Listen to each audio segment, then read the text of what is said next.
Thank you, Lord. Thank you, Lord. Thank you, Lord. Thank you, Jesus. Thank you, Jesus. All right. I tell you, God's been with me. We've got storms moving in, and I asked the Lord to help me with streaming today, and so far, everything is working nice. So we're going to continue to cover this. I keep saying we. I think I'm used to saying that. But let me give you a current look at what's going on. We've got the first round of storms moving in. We told you about this on Patreon and on Facebook overnight last night. I was up all night watching the system move in. You can see more of those storms moving in right now with lightning and thunder around the Roanoke Valley area. Severe thunderstorm warnings are up for Franklin County. There are several cells in Franklin County. There's a new cell also in Patrick County and in Henry County. And near the radar site in Floyd, I know my power's been flickering a little bit as this has been moving in. So this severe thunderstorm warning is in effect until 4 o'clock. Here's the text of that warning. And it's a pop out here. Let's see. That's, I think, the severe thunderstorm watch that's in effect. The warning includes all of Roanoke and going into Franklin County. We know that. We can see it on radar, but I just kind of wanted to show it to you there.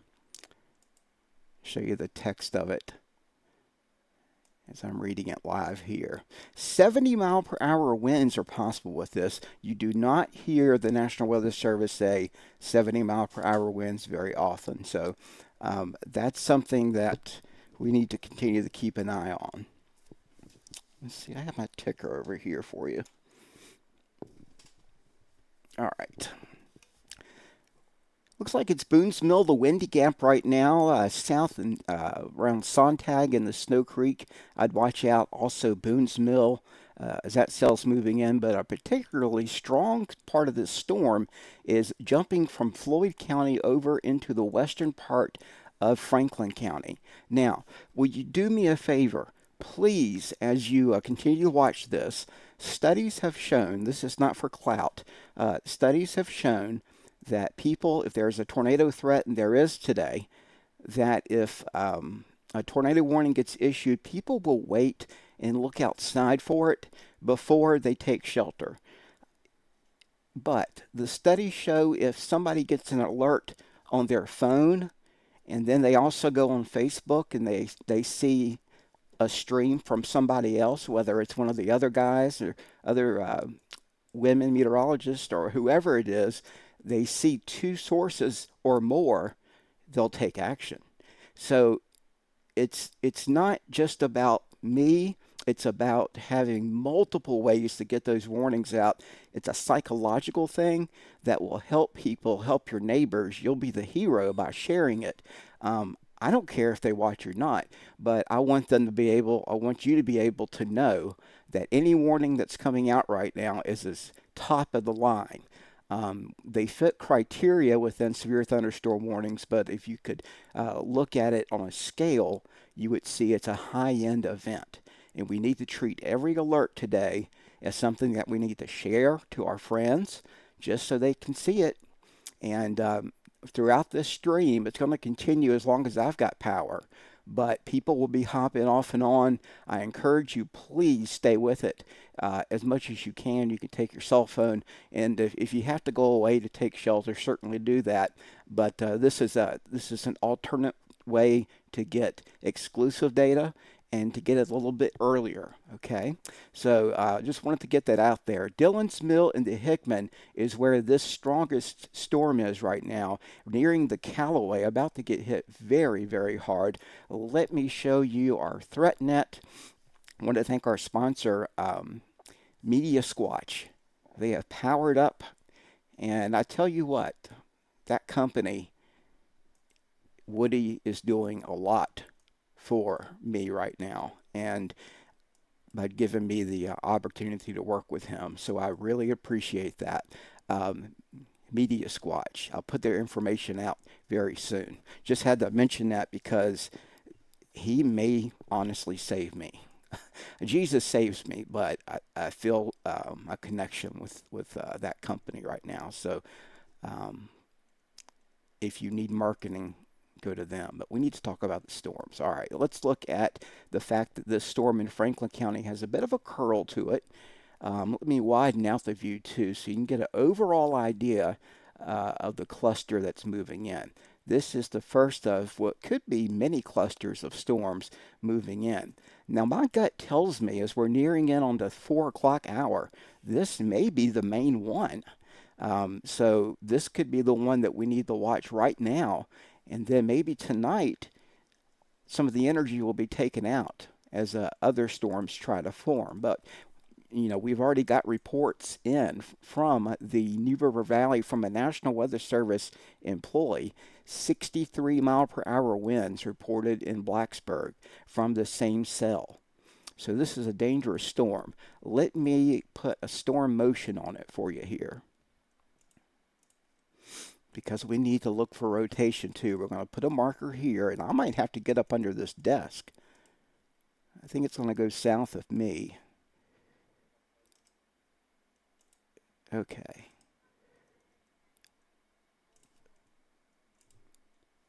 Kids are getting out of school right now. That's the scary thing. There's a surge of wind.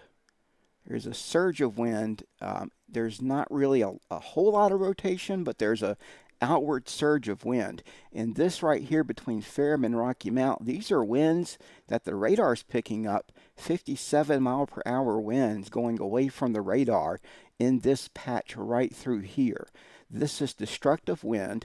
It's also got some hail in it. We can look at the hail product and we can show you that, yeah, we do have hail in this, probably large hail occurring between Boone's Mill, and it's headed right into Rocky Mount proper. We've got very, very high winds on Route 40 between Ferrum and Rocky Mount. Our echo tops are upwards of, this is how tall the clouds are, 47,000 feet. You do see a bit of a curl here. You notice that curl? That's what we call a arch. So this thing is trying to rotate. It's trying to get going. But right now, the big stories, the lightning approaching Rocky Mount, and just a lot of straight line wind that's occurring. There's a look at the normal radar picture. And again, you can kind of see it trying to hook a little bit into Rocky Mount. So we've got what we call an inflow notch occurring. So let's go to some of the tools we have here with our ThreatNet. Now, you're looking at the potential for damaging wind. At the top of your screen here, there's the legend. Okay, so over the past hour, we've seen, let me get rid of some of the alerts here.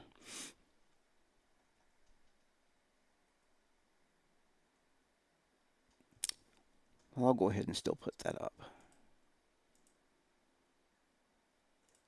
was trying to get the rest of the legend to pop up, but we'll worry about that later.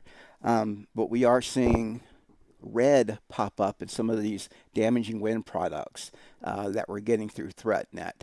And so what it does is it looks at the radar and it says, where is the highest wind? Where has it been over the past hour? And it's been in the strong to damaging wind category, almost into extreme.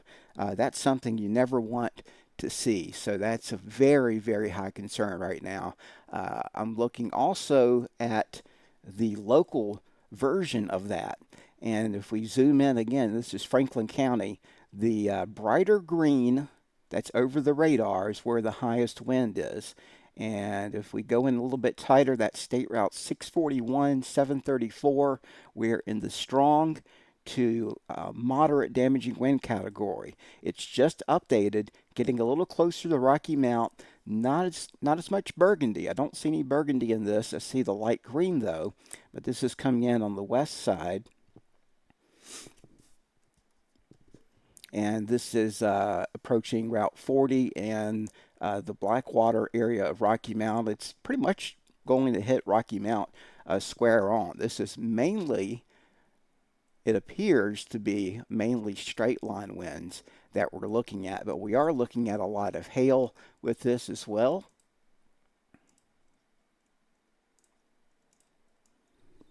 That one cell, and this will update in a second, was showing that we did have a lot of, sometimes you got to do this, a lot of hail and wind with this storm. So what I have to do is I have to hit clear all, refresh, and we're going to do this. There's your damaging wind. Here's your severe threats. So I can pixel query.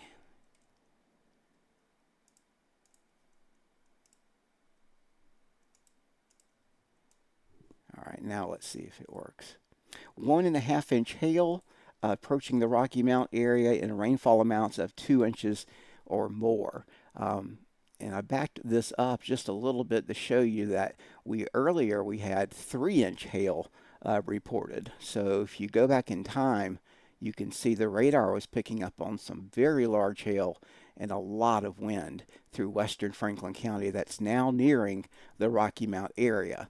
So that's a look at where the strongest part of the storm is. What this does with ThreatNet is it filters out the unnecessary parts of the radar. And when you see that pink there, that's the strongest part of the storm that you need to watch out for. Severe thunderstorm warning continues. Let's see if I have any storm tracks that I can put on here. And I do.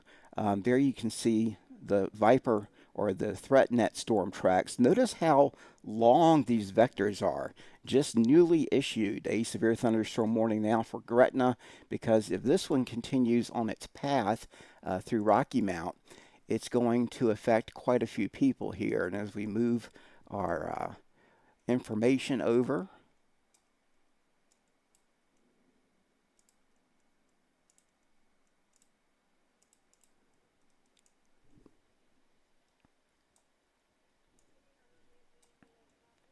so it's hitting Rocky Mount right now, and we're going to continue just to let this thing populate. I'll put some other towns here. So here we go.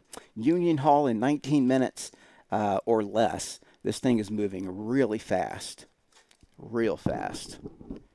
I don't know if my ear's not working or if it's the microphone. As long as you can still hear me, that's what counts. It's a little short in this, I believe. I don't know if you can tell or not. Could just be me. It's registering. All right. Looking also at the path of this going off to the east. Pelican Point, 23 minutes. That's near the lake. You can see as I go in here some of these arrival times on your screen. We'll click on that again. And this continuously updates. So it's headed toward Rocky Mount. It's headed along Route 40. Halifax and South Boston would be on this.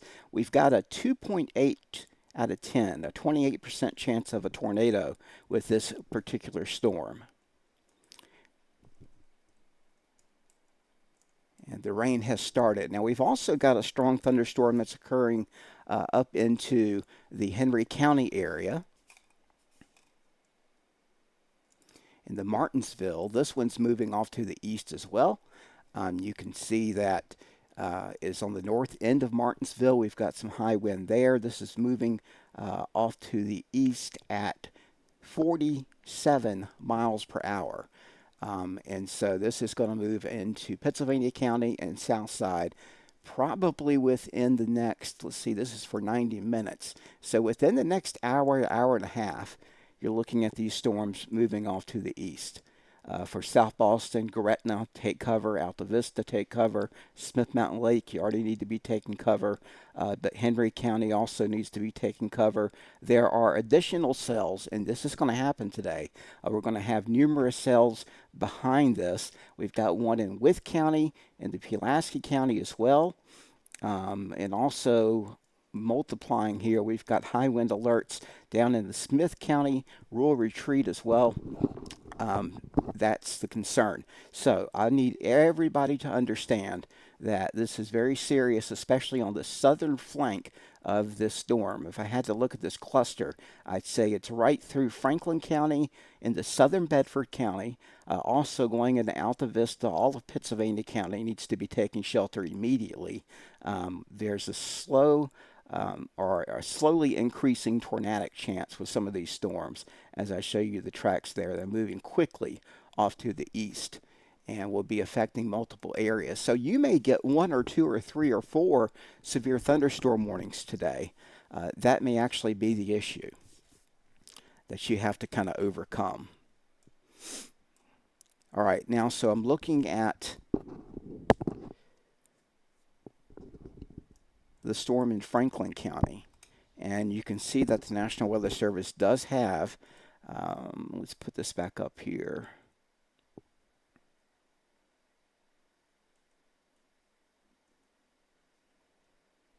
I can hear the wind outside. It's definitely doing something. Look at that concentrated area of storms.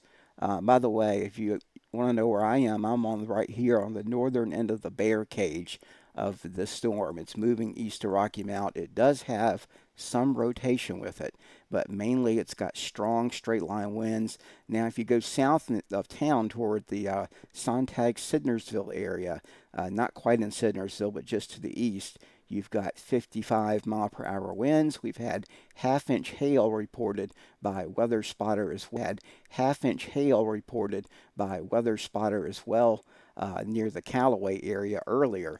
Lots of lightning here, lots of ice falling. And look at that, right over Rocky Mount is where we see the most hail with this storm. There's another cell that's south of Pinhook as well. Again, this is the movement. It's going to take it through Gretna and the Chatham, right along Pinhook. It's basically going to follow Route 40, but it's also going to hit the lake. We've already got some lightning in the lake. We've got another cell in southern Bedford County, and a new warning just coming out, and you may hear the thunder on the ticker right here. Also, if you message me or email me, it'll pop up here in real time as well. I've got an RSS feed going as well. I'm trying to get that on the screen. But anyway, this storm in Martinsville also has, looks like some strong wind and hail with it. This is, let's see, where is this? This is north of Laurel Park, and it continues to show signs that it's severe.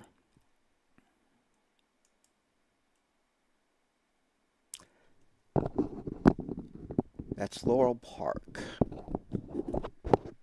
Don't you love technology? You probably can't hear it, but I can. And I don't know if it's just me or not. It could just be a glitch in this little headset. Very intense weather here still showing up in Rocky Mount. There's some leading cells that are newly developing. If I look at the shape of the raindrops and look aloft, you can see that we've got another one near Oak Level, another one there in the Pittsylvania County, and again, additional development. This is a way to kind of predict the future. We've got additional development now in the Appomattox County, but I wouldn't be surprised if we get a warning for southern Bedford County if those red areas show up a little bit more, because that's additional development. Now, going into the southwest part of the area, southeast Wytheville, north of Hillsville, this is a very dangerous storm as well. It's got a lot of wind with it, and we know that because we can see the oranges popping up. Where we see right there in Union Hall, we've got a concentrated area where the radar beam is hitting something it doesn't quite know what's going on. The wind is changing direction, it's changing intensity, and it doesn't like the rest of, or it doesn't like what it sees compared to the rest of what it's seeing wind-wise. This is called what we call spectrum width.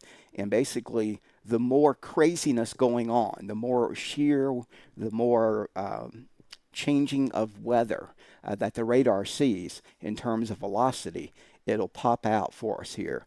And I do see a concentrated area right now on 40 just to the south of Pinhook. Let's look at the velocity with that. I don't really see a lot of rotation. Again, we've got a few notches here. But we do have, let's see, we do have some hail, and we do have some possible debris showing up. Now, this could be off the hail that we're seeing, but this could also be, let's see if that's hail. Yeah, that's more than likely that's hail and not debris. But you can bet in a good hailstorm, you're going to probably see um, leaves and limbs falling down because that's a strong downdraft going on there. Just very intense reflectivity that we're seeing. The amount of rotation is pretty low. This is a look at it. If we were at a 10-point rotation, it would be right there along 40, traveling toward Union Hall. All right, that's our one area of rotation. We've got a little bit of rotation also showing up here, coming out of the Laurel Park area. That is US 57. That takes you in the Callens. So let's widen the radar picture, and what I'm going to do is I'm going to put this in motion so you can get an idea of everything that's happening here. These are moving through Franklin County. They're moving through Southside. They're also hitting parts of Appomattox and jumping east into Buckingham County and Dillon. So these are mainly dropping hail and producing very strong straight line winds. But as the day goes on, they will have the potential, and they are showing some subtle signs, not very obvious signs, but some subtle signs of trying to spin. Nothing enough for a tornado warning just yet, but watching that very carefully. Let's look at the wording from the National Weather Service and see if they are also mentioning the same thing, or if they don't think it's a big deal right now in terms of rotation. Because I don't want to hype it, I want to tell you what's actually happening. And so a lot of people think I hype everything, but I'm looking at just the reality of the situation. They're leaving out the tornado potential for right now, so it's mainly hail in the Centersville chalk level as well until this warning is until 5 o'clock p.m. By 5, it'll be along 29 in the Gretna and in the Chatham. All right. Bigger storm here in the Appomattox County as well. This is Buckingham, northeast of Appomattox. That's an intense storm as you make your way toward Toga. A lot of reflectivity showing up. This is at about 7,000 feet, but we're still looking at probably a big hail maker and also some very strong wind just off the ground is possible with this. We've had, again, 63 mile per hour winds confirmed. And where we do look at the velocity upstream, we see some areas of very high wind as well coming toward the radar at about 60 miles per hour. We see some subtle signs of some twisting, but nothing completely obvious. This is mainly straight line wind right now. If it starts to turn and starts to rotate, I will let you know. But I am watching that cell in Franklin County just in case it's trying a little bit here. And if I look at the different levels, it's primarily little gusting swirls that we're seeing. And some, you can get some rotation on the, if it's a bow echo and you kind of see a bow right there, you can get some spin on that. So southern Smith Mountain Lake, here we go. And also in the Gretna, you're going to get 2 storms in Gretna. There's a new storm again near Oak Level. There's a second one developing back toward Floyd on Highway 8 there. And then there's a big severe thunderstorm warning for Southwest Virginia. This one, let's see. I want to see if they're calling 60 mile per hour winds and 1-inch hail for southern Tazewell County, but really Tazewell County's okay right now. That was near Saltville. Now it's in the Wythe County. So they'll shave this away, but southwest Wythe County, going into Carroll County, we've got more severe weather. It's generally rainfall. That could be an issue, but generally just rainfall for you in the Allegheny Highlands and in Lynchburg.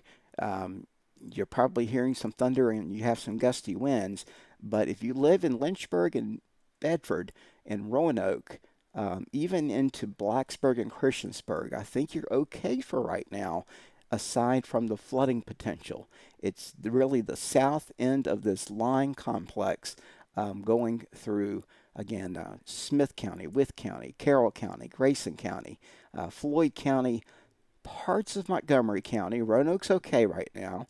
especially eastern Franklin County, though, into Pittsylvania County, and maybe even into Danville. You're officially in a severe thunderstorm warning as well until 5 o'clock. This is wind that could be around 60 or 70 miles per hour. That's enough to do damage to roofs and structures. It doesn't matter if it's spinning or not. But where we do see a lot of lightning kind of concentrated, that could be a sign of rapid intensification with the storm. You do see a cluster of lightning in the Union Hall area of Franklin County, and you see another cluster there nearing the Gretna area as we speak, right where the water tower is and the exit there, getting a lot in the way of heavy rainfall, probably some very strong wind as well. Looks like the straight line winds may have diminished a little. For that, what I need to do is go back to our exclusive ThreatNet stuff. All right, so let's look at that.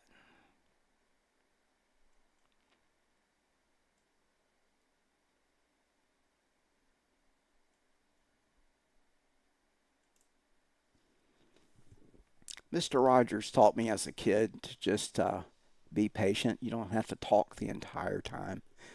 So when I pause, it's me collecting myself and getting things straight. Chuck Bell taught me haste. No, Bill Mack taught me that haste makes waste. So we're calm today. It's a blessing. 1-inch hail reported by the public in Rocky Mount at right before the top of the hour, about 3:57. We had 1-inch hail reported in Rocky Mount.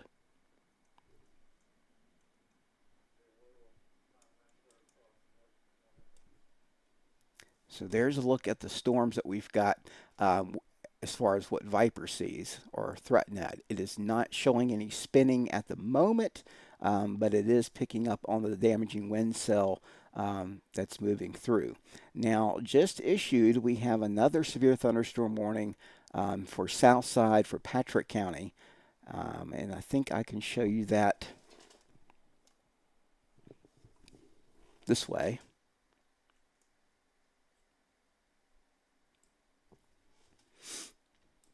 This is off of Radar Omega, just issued. That's why it's flashing a new severe thunderstorm warning for Carroll County and the Meadows of Dan and Stewart on 58th there.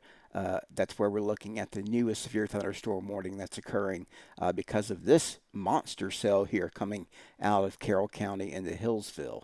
If we look at the storm relative velocity, we just see a lot of straight line wind with this. That's good news for you folks that are not fans of tornadoes, but the bad news is it still has hail, and of course it's severe, so you're going to have a lot of wind, potential tree damage, and things of that nature. We actually do, let me see, got a lot of wind still coming into this part of the storm. There are multiple updrafts, basically. So you've got these big warnings. That's why you're seeing them cover a large part of the county that they're in. Usually you just see a small area, but you can see this is a warning that covers Meadows, Sedan, all the way to Martinsville, and areas that were just under a warning. You're now under a new warning for 70-mile-per-hour winds and hail up to an inch. That's until 5:15. 75 or 70 mile per hour wind gusts, the 1-inch hail, Martinsville, Stewart, Floyd, Axton, Indian Valley, and Bassett. That's until 5:15. Now, this is important. The lead sometimes gets buried, but I really appreciate the National Weather Service adding this at the end. If you have access to that, always go to the end and look at this, okay? Thunderstorm damage threat has been added where normally it's not added. So this is considered to be a severe thunderstorm warning, but the damage threat has been upgraded to considerable. Considerable. And you see at the screen here, 1-inch hail, winds 70 miles per hour, and the considerable there is in red. That's a new thing the National Weather Service added. When the derecho came through, they issued a lot of severe thunderstorm warnings, but folks didn't have an idea of what type of warning it was. In other words, is it just a strong storm, or is it really something serious that's doing damage? And what they're saying is that this one right here, these cells on the southern end of Wytheville and to Pulaski are the ones that could do damage, and maybe spin up a tornado, but primarily so far, thank goodness, thank the Lord, we're not looking at a lot in the way of any turning and twisting just yet. We do have power outages in the path of these storms. You can see through Kentucky, eastern Kentucky there.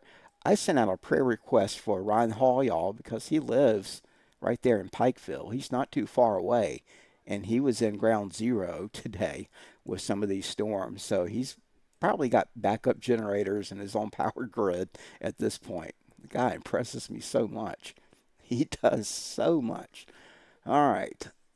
Still just some rain, and that's okay, but I'm going to watch the flood threat as well.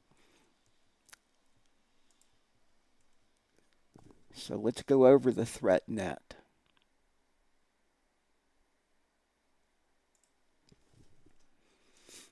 And again, it's mainly hail in the purple areas. That's the strongest part of the storm. What I can show you too are roadway threats. If you're driving, there's a lot of wind with that rain in the Allegheny Highlands as you make your way up towards Stanton. There's a lot of wind just coming down with rain.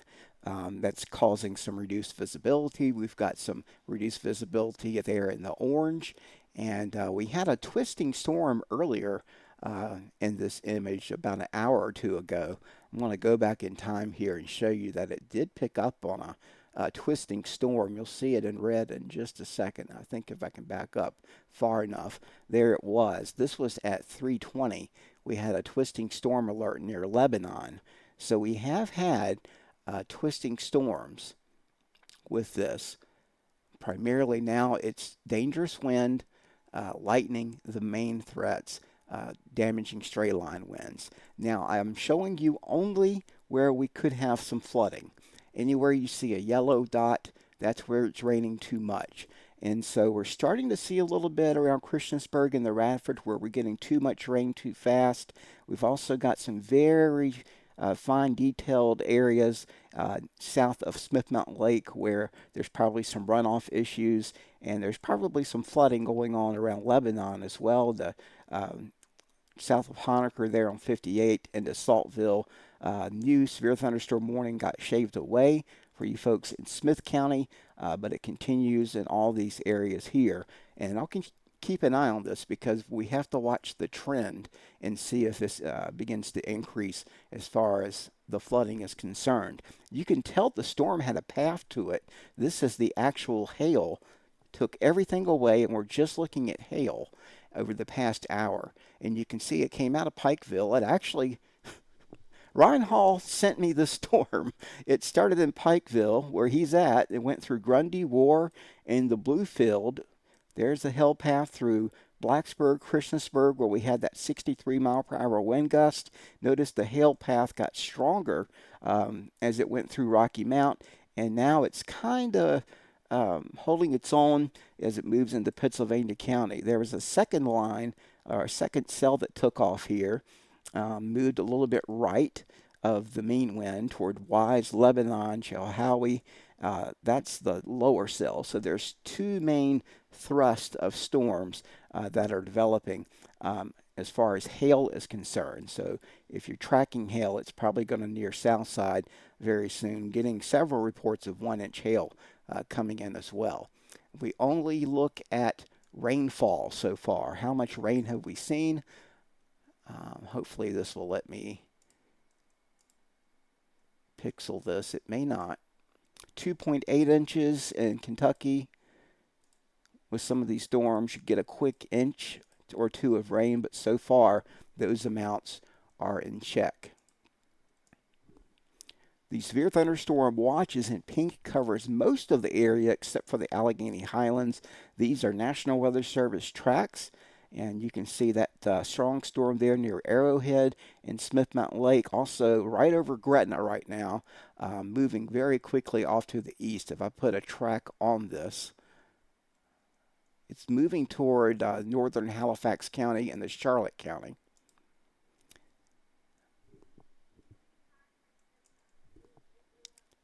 All right, so here's some arrival times. So this is for this cell right here in Gretna. It's going to be in Brookneal in 35 minutes. It will be in Charlotte Courthouse by 5:14, Drake's Branch at 5:16, Chase City by 5:28. It'll likely survive and it could strengthen. That's where that one is heading, that particular cell. Now let's look at smaller communities here in the near term and show you that all these little dots, these are the little neighborhoods that don't get mentioned a lot. So we're going to put a track on this.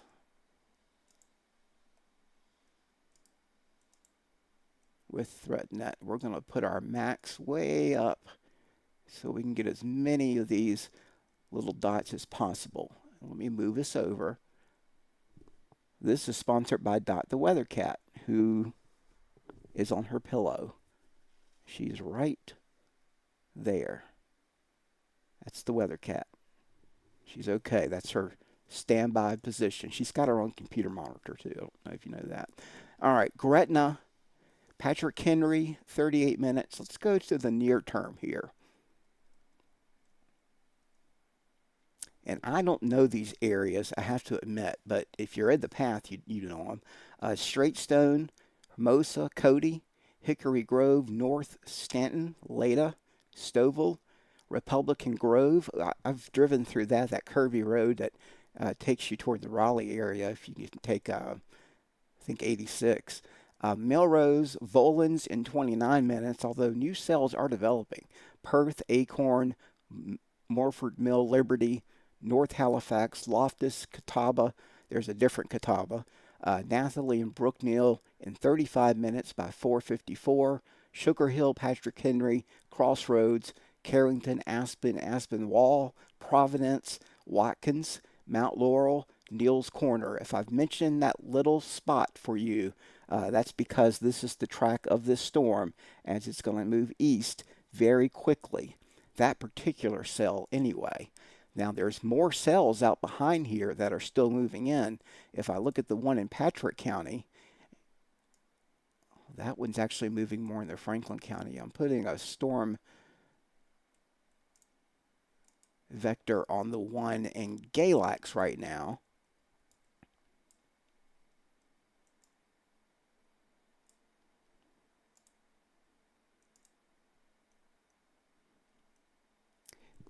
And if you follow that, I have to remember the widen out so you can see. Let's see what our index is. Out of 10, we have an index. Oh, we don't have an index because it's not a Viper product. It's not a Baron product. I got you. But I can show you that in just a second. These continue to update. These are going to move through. If you haven't been hit yet in Hillsville, you're going to get hit very soon in the Hillsville on 58 there, heading through these areas. I'd watch out too in Eden, Wentworth. Going into Stewart right now, it says in 47 minutes. That's looking at the cell behind the one you're getting. So it depends on what cell I click on as to some of these arrival times. So these can be tricky to show. Sometimes I don't even show them because they're just too complicated.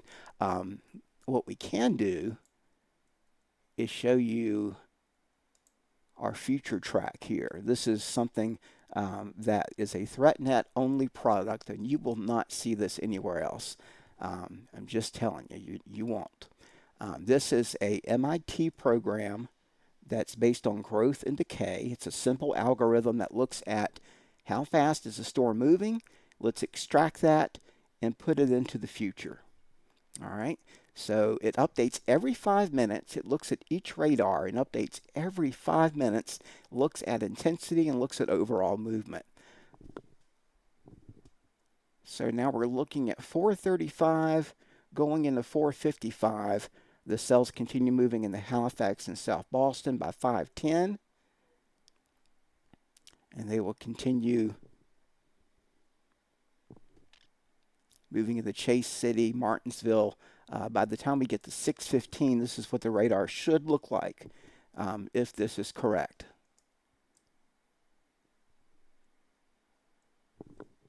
Making sure my data is current. It scared me for a second. So we'll let this load, and again, we're looking at now, and now we're going to extract into the future. You can see it kind of morph there. Next hour, next 30 minutes, the hour, that's where we're going. Next 2 hours, this is where it's going to be. So we should see a clearing line by 6:15 from this particular cluster. I'm curious to see if we have any other clusters out there to watch. There is one back across the southern Illinois area going into Missouri. We'll have to watch that today. Let's see what that does. That's riding up and over the ridge, and there's some new development too going on in Kentucky. So we'll continue to watch that for you. Overall, the wind was maximized, it looks like, in the southwest Roanoke County and Floyd County and Christiansburg. This is the past hour. It's a little bit less intense as far as wind's concerned, but still enough to do some damage. It's in the low to moderate category right now on straight line wind. This is the exact radar image of that, and we're not picking up as much, strongness to the wind. The velocities are going down just a bit in the Gretna, but that could be the radar beam overshooting the wind as well, so watch out. Now, where I do see the strongest wind is now in Patrick County near in the Stewart area. There is some bright green just north of 58. That's an indication that wind may be increasing enough to put down some tree limbs. When you get into the Burgundy areas, and when you start going into, where's my legend at? That strong category, that's enough to do structural damage. And extreme would be a tornado. Luckily, we don't have any extreme right now. We've got almost borderline destructive winds. This is called, I would say, tree limb, weaker trees coming down with this brighter green here. The darker green is where you can see smaller limbs come down, basically, and some shingles may be blown off your roof. The lighter green is where you'll have some trees, some fresh trees down, and some roof damage, and some damage to some outbuildings and structures like that. When you get into the red, we haven't seen it just yet, but we did about an hour ago. That's nearing in on hurricane force, and that's what we had across Blacksburg. I'm going to put this in motion. Motion does help us determine storm movement by looking at our history. And I did. I mentioned Ryan Hall. Y'all literally sent us a storm from Pikeville, Kentucky. That's the irony of this whole situation. Let me put this in motion, and you can see that tracking east, contracting a bit as it's basically outrunning the system. It's outrunning itself. So the southern end's trying to stay alive, but the northern end is diminishing just a bit.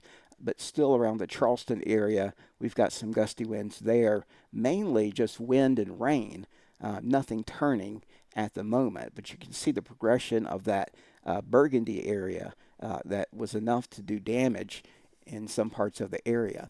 Now, the other system that I'm watching has rotation with it. This is because it's closer to the parent system. Okay, so it's right up underneath the upper level part of the system. And you can see that one coming up from the southwest near Jefferson City. This one's going to have to be watched for later tonight.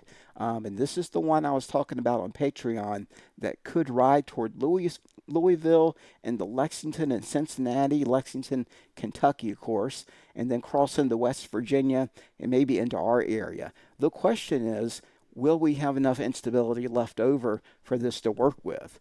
If we do, it's going to rotate. If we see the instability going away, we can breathe a little bit of a sigh of relief. So, and I mentioned there's several ways we can get this to bust and not have as much damage going on. But right now, it's still a wait and see right now. Current warnings continue now for Pittsylvania County, southern Buckingham County, in the Alta Vista and Gretna. But again, I'm still watching that cell right there in Patrick County. The purple areas are where we're seeing some hail. In addition to the rainfall, hail up to an inch is possible, half-inch there, and parts of Patrick County. The strongest part of hail indication is right now east of Gretna, and this is going to be coming into Halifax, Scottsburg, and Brookneal. You need to be watching out right there along 29 and going east out of Brookneal. That's Virginia 40 that takes you into the beautiful area of Brookneal, Charlotte County. You're probably next in line for this. And still on your guard, watch out Martinsville into Danville, as these will try to sag south with time. But I've got the markers on just in case, and I don't see right now anything that's screaming spin at me right now. So that's the good news. But we're going to take a look at several different things that may show that in a different light. And one of them is called GR Earth.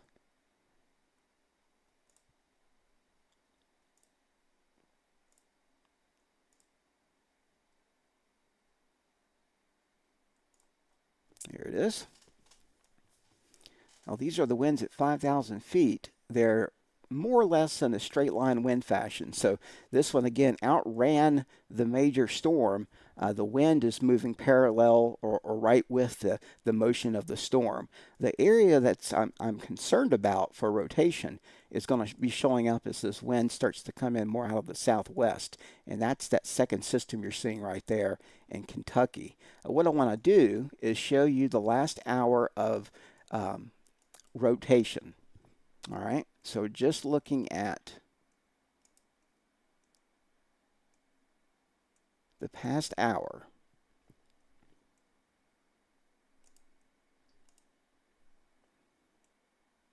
Let me get this where you can see it a little better.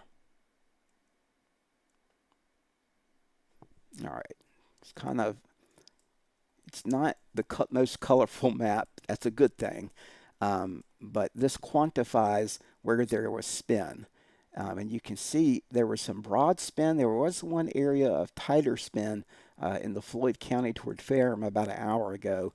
Broad spin through Rocky Mount. That spin is kind of decreasing right now. I don't see any signs of that.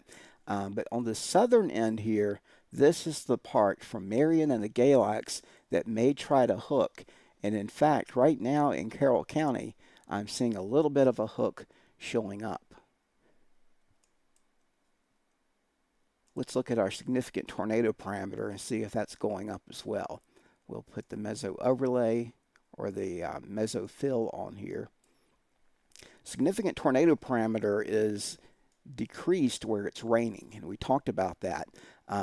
You can see off to the west, there's a lot more energy to make that parameter go back up. So let's look at the trend and see if we can watch these storms as they move through. We're looking at warnings, the rotation, and the whole progress of the storm.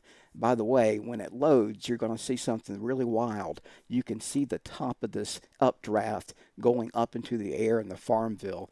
An incredible image showing up there. So let's just pause it, go right here, and you can see that the western parts of the area of Virginia are seeing more of a significant tornado parameter threat. There's also an increase in the overall energy across Bluefield. The good news is for rotation, these storms have primarily done the job of putting down some cooler air. Temperatures have got down to 70 in the Roanoke Valley, but we're up to 81 or 82 in Southside. That said, any values that start to increase here, dew points play a major role in that. Our dew point's down to 62 in Roanoke, so that's good. Um, that's still where we could see some severe weather, but dew points of 70 or above in Danville and South Hill, this is where the air is a little more juicy, and this is not a good thing for South Side. So in these orange areas here where the dew point's a little higher, um, that's an area to watch. This is the overall storm energy. And if we put the radar back on, uh, I think this may be a little outdated because I do think that we have seen some stabilization occur in this rainy area here. That's the good news. The wind is coming in out of the west and not the south. So this right now is a game changer for right now. But on the eastern end and the southern end, the Storm Prediction Center continues to monitor that area right there for, let's see, mainly a severe thunderstorm watch or a tornado watch. I'm going to read what they're looking at. They're looking at all these cells right here, and they're looking at Richmond into eastern Virginia and also down to Greensboro.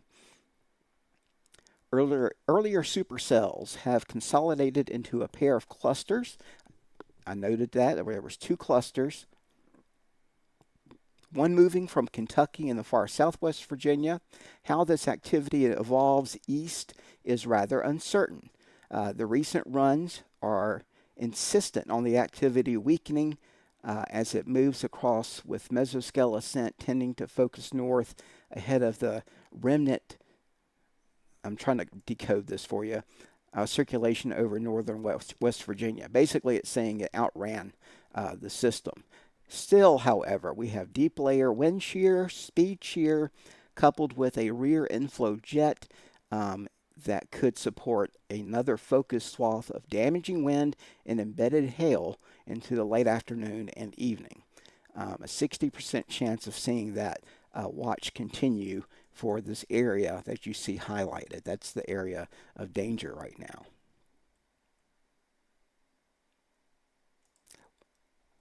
When a storm develops, it's breathing in the air. The air actually goes up into the cloud and it comes back down. So the wind isn't always sideways. The wind blows up and down too. And I can show you that if you just give me a second here. I'm going to go to my splash top and open that and hope it doesn't take away too much of my bandwidth here. Now we're going to look at the satellite picture, hopefully. Wait for it to connect. These are current wind speeds off the one monitor. We need to change monitors here.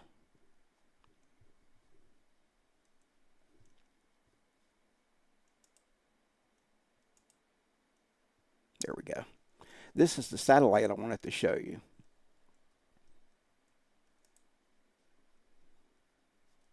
Let's see if I can make it a little clearer, but you can see actually already. Now I've overlaid Cape as well. The storm energy is up around Cape near that blossoming cell there over Farmville. Look at the explosion of storms. You can see them casting shadows is what we're looking at. So you see literally it looks like popcorn developing. Those are the new updrafts, the strongest part of the storm. And we can look at that several ways. We can look at a day cloud phase product of this, and we can kind of see those storms blossoming up there as well. This is splash top, so I can move this, right? Yeah, okay. I'll talk to myself from time to time. And can I increase? Best quality is already on. Good deal. Fair enough. It's working.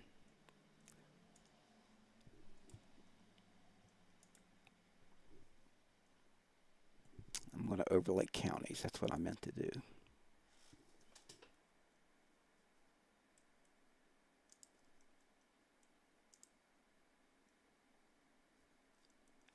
Now we get an idea of what I'm talking about. You can see those cells.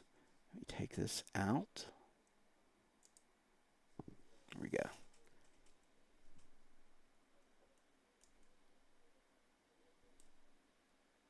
I'm getting the hang of it. Finally, only took about 5 or 6 years. You can see right there through Buckingham County. That's literally the updraft reaches the top limit of the troposphere. That warmer air usually stops an updraft, but if it's a severe storm, the updraft is able to penetrate through that tropopause. So we call that an overshooting top. So you'll see kind of a spread out anvil that's aloft, and those are all anvils there. High clouds, cirrus clouds coming in through North Carolina and eastern Virginia. But where you see the brighter colors and you see the shadows, that's literally where the parcel of air or a current of air is rising so fast and so strong that it's breaking through the tropopause and going a little bit more into the stratosphere. That's amazing, and that's usually a good indicator. It's one of the many tools we can use to kind of look at new updraft development. Satellite technology has gotten to the point where we can do that. We're going to let this load too. This is kind of another way of looking at that, those brighter cloud tops showing us the new development there. And it's getting a little choppy, but you can still see. What I could do, let me just do this. I'll exit that session. Show you again where all the severe storms are. This is new information. I need to say this. We now have a significant tornado parameter increasing. I just mentioned how temperatures down here are near 81, 82 degrees. Dew points in the 70s, temperatures in the 80s. Where it's rained, it's just you're okay. It's 70 in Lynchburg, 70 in Roanoke. Rocky Mount's okay now. However, Eden into Mayodan, Reedsville, areas around Spencer, Horse Pasture, Haykim, Sandy Level, Brosville, Blairs, the southern edge of this, and especially going into South Boston. This is an area climatology suggests this could be one of the big areas that where we see a little bit more in the way of spin. You're seeing that cell right now over Volans, but that's just a blue blob, right? It's significant because it wasn't there a second ago. As you go back in time, you see it there. It kind of moved east a little bit, kind of diminished. It has decreased in coverage, but it is now, this is the actual, what have I got here? This is storm relative helicity. This significant tornado parameter is increasing once you get into, it looks like east of Halifax County, east of South Hill, actually, east of Emporia, and then in far southwest Virginia. So we've got more storms that are severe up around Winchester and the Hagerstown. These continue moving into the Chesapeake Bay area. The overall picture paints one of many tornado warnings with this cell right here. What I want to do is kind of look at what may be happening in the future. We need to look at the latest models real quick. This is the radar. Again, I've mentioned that complete line that's moving in the south side right now. In the Farm Bill, you need to take cover. Lightning and rain to the north. There is a back edge to this particular cluster right now in the New River Valley. It's about to stop raining. It'll rain for a little bit longer in Roanoke and Franklin County, but it's about to taper off. Primarily, this is leftover moisture. The southern edge of this is going to fight for survival, though, and we'll have to see if it tries to do anything tricky like spin. And we do see some convergence showing up near Chatham. I wouldn't call that rotation just yet, but there are bright areas that do stand out, showing me that there's some gusting, enhanced gusting that can sometimes, basically it's called quasi-linear, but it develops out of a line and you get a spin along the line. That's mainly the concern right now. You see that lightning jump right there around the Volans area, and if we look at our storm motion and take out the storm motion and just look at the wind within the storm itself. So we're ignoring the actual motion. We're traveling with the storm and looking at whether or not it's going toward or away from the radar. All I see right now is strong convergence. The radar is back here in Floyd, so you've got wind coming this way in the green, wind going away in Callens. This is just convergence. That's an updraft. Watch, I'm going to click here and you're going to see this red area on the ZDR right there. And we can look at the freezing level and determine something here. Watch this.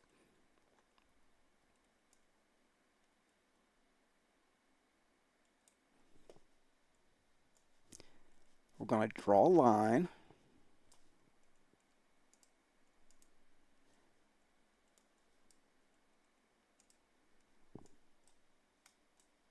Now again, this is north of Danville. You see what we've done? We've chopped this storm up a little bit. And we're looking at, I don't want smoothing, looking at the freezing level. So this is 20,000 feet up. You can see that we get more ice crystals. This is the shape of what the radar's hitting. And these white to light blue areas are ice crystals. They are negative values because they, on the polarization, basically, they're standing up straight. Raindrops fall like pancakes. They're flat. And so the wide areas, basically like this, are the red regions that you see. When we get these updrafts, it'll sometimes carry those higher, those wider raindrops will be higher up than they should be. And that's an indication of a strengthening cell. So I'm using this to kind of look and see if I have anything that's getting above that 10,000 foot mark. Its freezing level's pretty low. And we do have right there near the Chatham area, we do have it getting up to about 15,000 feet. And so that's a little bit stronger than we need, that we want.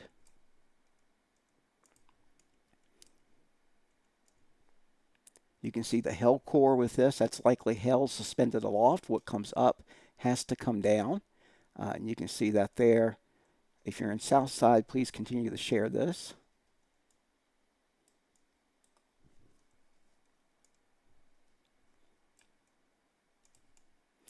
And I also see hail showing up at about 10,000 feet there as well. Concentrated areas of updrafts, we call those KDP stacks. I know I'm getting technical here, but it's important to look at this.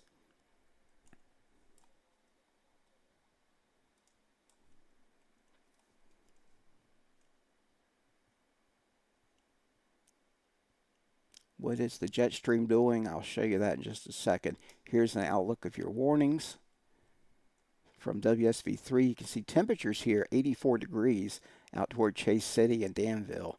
So these are until 5 o'clock and 5:30. The south side needs to watch out. Then we'll catch a little break and I'll be able to sign off for a while. And then we're going to watch this one very carefully. So I'm going to pop up the energy index. And I'm going to get rid of, looks like I've got cloud cover turned on. So I'm going to turn that off. And I'm going to turn the jet stream on for you. There's a method to the madness. Just stay with me here. You want to see something different? Follow this account. So we go into the science here.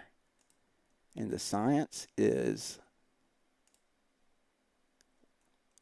brings you, and the more you learn, the less scared you'll be.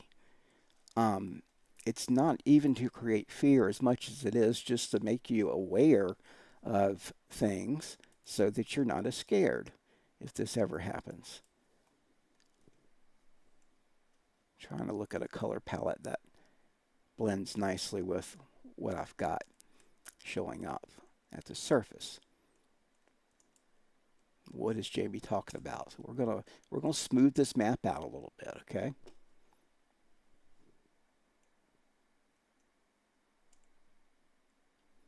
So I want you to be able to see the jet stream.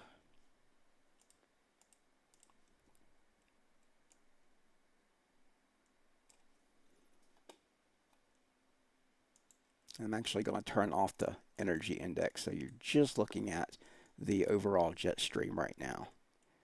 So I can adjust the size here. Here's our upper low. Here's all the lightning.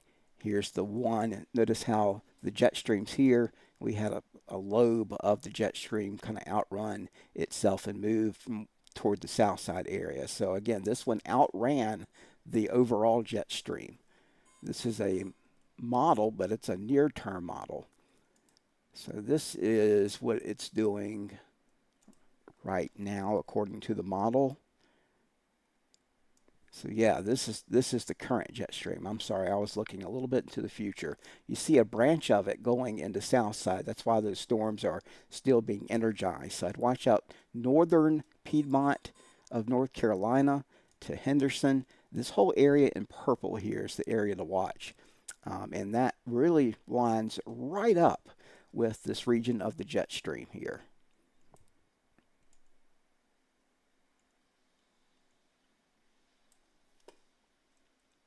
That's 5 p.m. This is 6 p.m.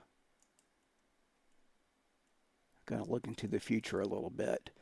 By 11 p.m., the system, and even at midnight, is still off to the west.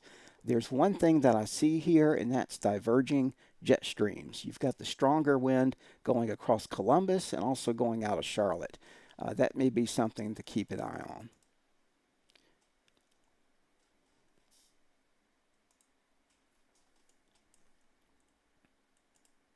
This is a more detailed version of it. And I know it's pretty noisy looking, right? So I just want you to be able to follow it. We're going to do that, and we're going to add some stuff. I'm going to get a little crazy. Get ready.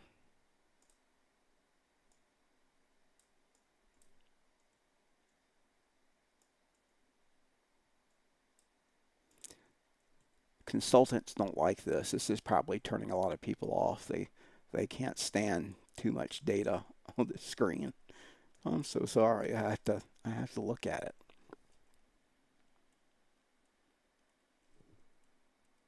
Put this in motion. This really is a way to visualize what's happening.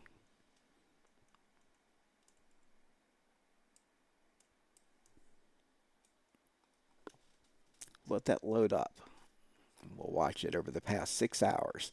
You see the swirling upper level low, and then this jet stream that's actually coming in. Believe it or not, this is not Gulf of Mexico moisture.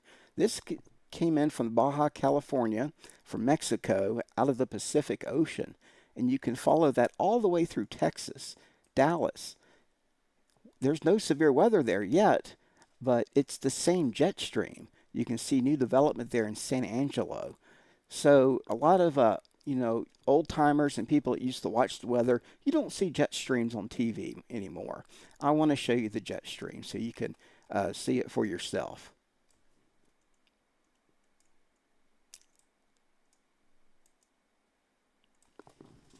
And so what we see are two branches.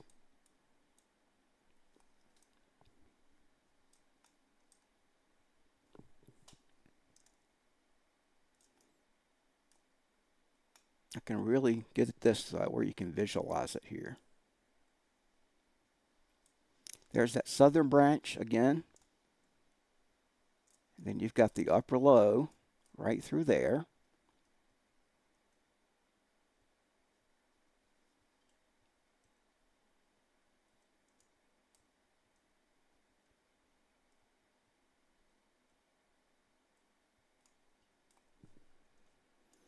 Good day, Twitter.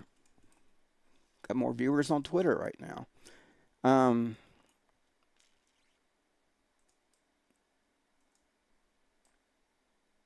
Thinking not out loud.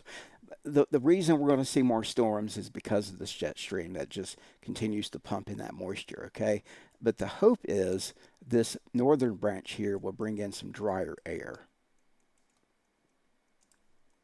That's the general idea.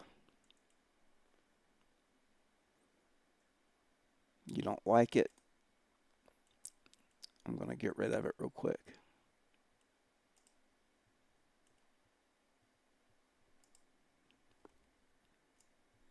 And just look at the satellite and radar like you're used to seeing.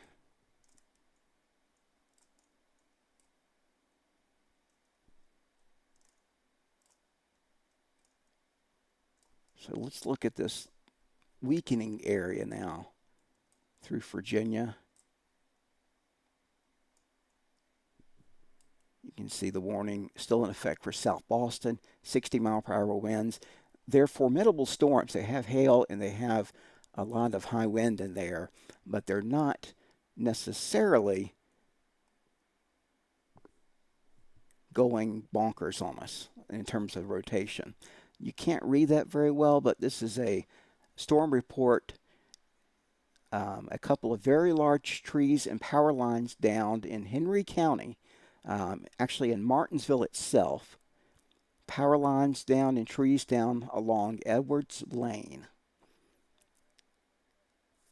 So we have wind damage now reported in Henry County, and that wind damage is going to pass just north of Eden. And you folks in Danville need to watch out because these storms have produced confirmed wind damage and winds up to about 63 miles per hour and hail up to about an inch. And all these storms, it's the southern part that we're watching. So for my folks watching in South Boston, you need to be in your safe spot and be ready for anything. These storms are outrunning the main system, but they are gradually trying to weaken. Several reports of 1-inch hail, half-inch hail in Franklin County, 0.7-inch hail there. And the northern part of this that the Storm Prediction Center was talking about across D.C. Is actually stronger. We've got numerous reports of wind damage up across the panhandle of West Virginia. My sister lives up there. I hope she's okay. They've got a lot of trees. 62-mile-per-hour winds. Utility company's got trees down on wires. That's in northern West Virginia near Martinsburg up to southern Pennsylvania there. Clear Springs. What's the place I'm thinking of?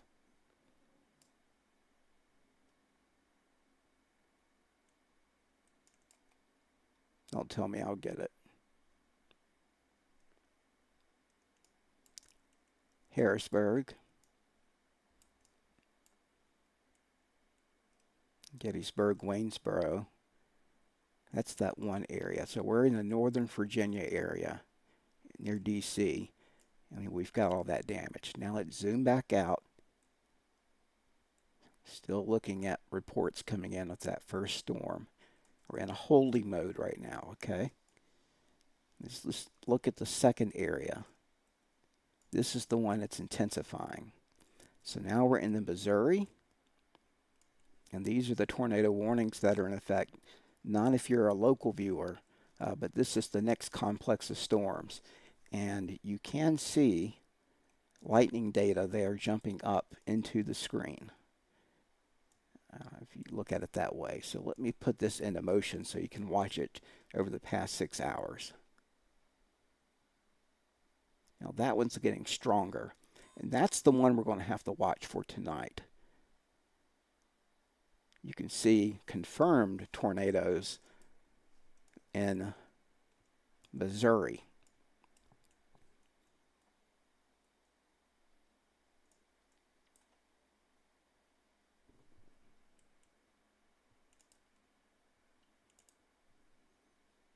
This tornado's been observed in Missouri.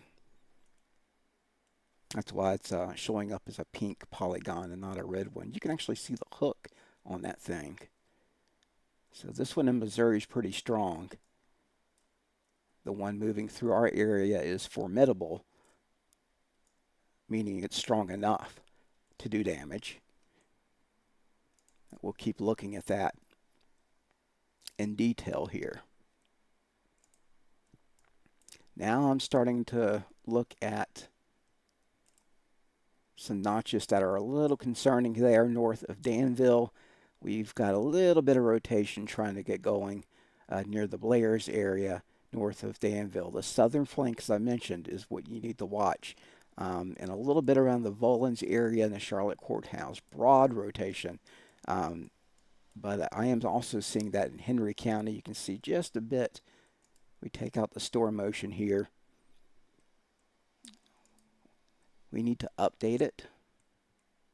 So let's do that too. Let's go backwards. Here. Place marker. Well, let's place a marker here on this cell.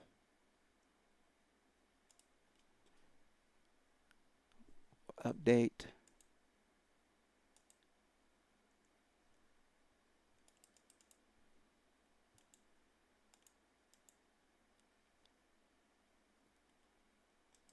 Pretty much it moved here. So I can put a marker down.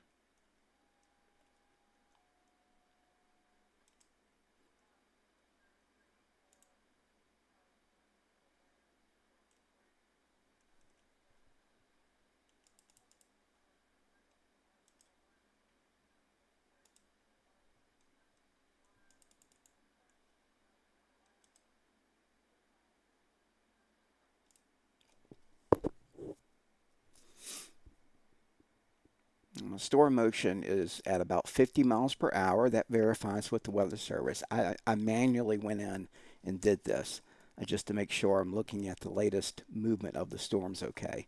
And Blair's and near Danville going up toward Dry Fork. We've got very strong wind on the order of 40 to 50 miles per hour. That's also the case here in the Martinsville area, south of town, east of Horse Pasture. But along here, this is 220, and the bypass is where we've seen some damage. Also around Ridgeway, we're looking at the strongest part of the storm near Eden and Ridgeway, and the Brosville also going into the Danville area as you can move your way toward South Boston. In Halifax County, Ingram here, that's 360 that you see going past Ingram. Blair's, Spring Garden especially getting a lot of lightning right now. And more in the Charlotte Courthouse getting hit very hard with a lot of velocity showing up there. It's very far away from the radar, but that's a very high cell that the radar is picking up. That storm top is up around, the more strength you have to a storm, the higher up in the clouds it gets. And the radar is picking that up at about 50,000 feet.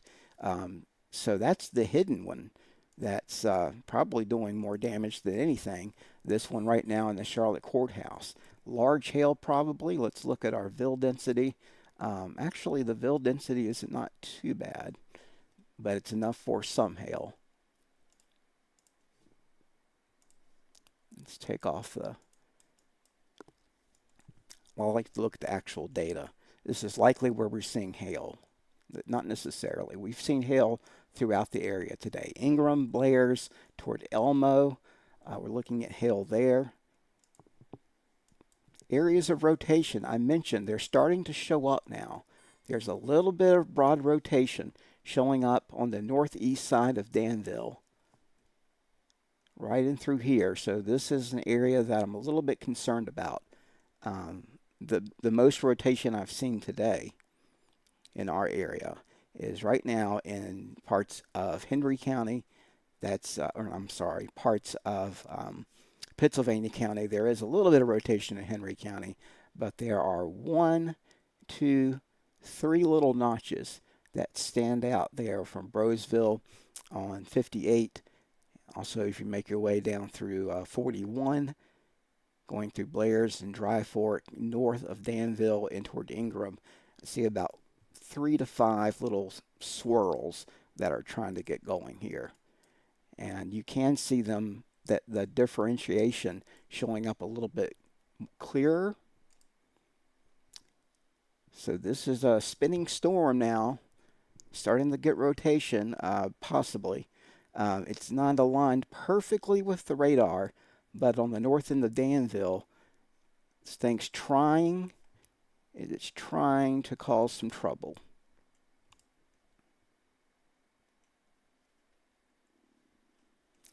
back edge of the rain for this individual system here is now in the Roanoke Valley. I told you pretty soon it'll stop raining in Rocky Mount. Um, Watch out for some high water. Lynchburg, you're fine. Again, it's Halifax County and in the Charlotte Courthouse where we could be looking at intensifying rotation in that area.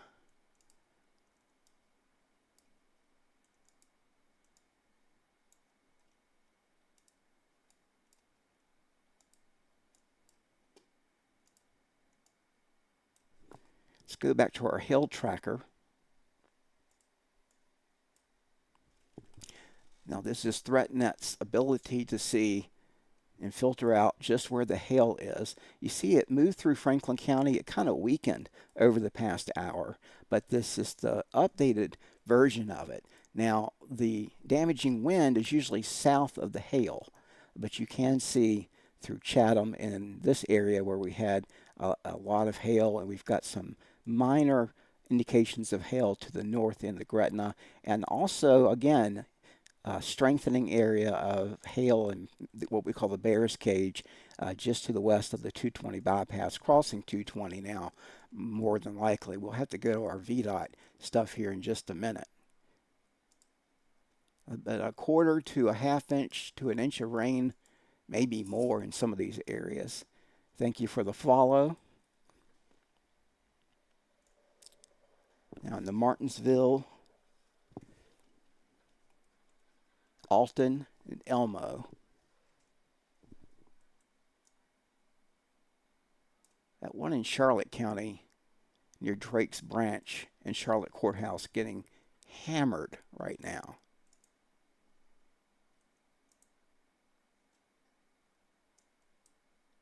Here are what the winds are estimated as according to ThreatNet. Some of these winds are showing no data. That's okay. Clear all. We'll reset it. I got ThreatNet kind of figured out here, so you just got to give me a little second here. Wind gust. Put the legend, and now we should be able to look at this. All right. So this is kind of looking into the storm's highest wind over the past hour or so. And basically we're gusting up to about 30 miles per hour, but in some areas we're gusting up to 40 miles per hour. And as you make your way north with this line going through Pennsylvania, this is a line that's showing us some 40 mile per hour winds in general, also into the Pendleton County and Greenbrier County in the West Virginia. A lot of strong wind behind the cold front.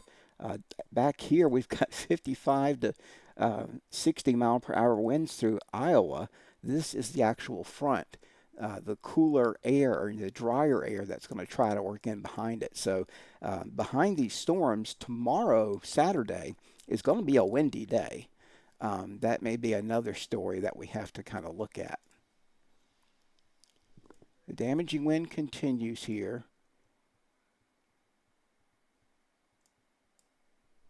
Let's look back at our velocity. Wow, okay, let me show you. Actually, I can highlight it better this way. Stand by.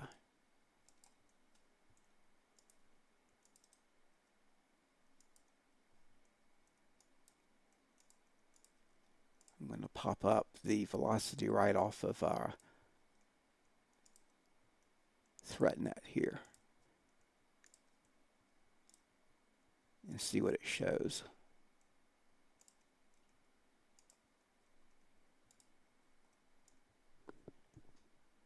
That area to the northeast of Danville. On this image, it's showing me, let me show you what I'm looking at here.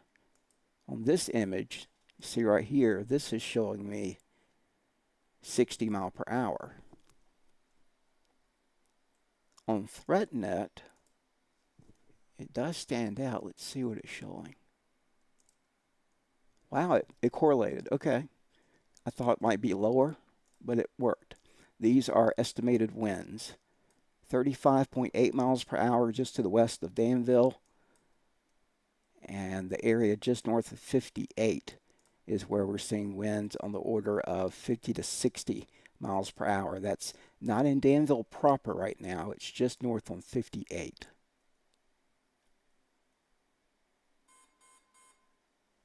Near Ringgold Baptist Church.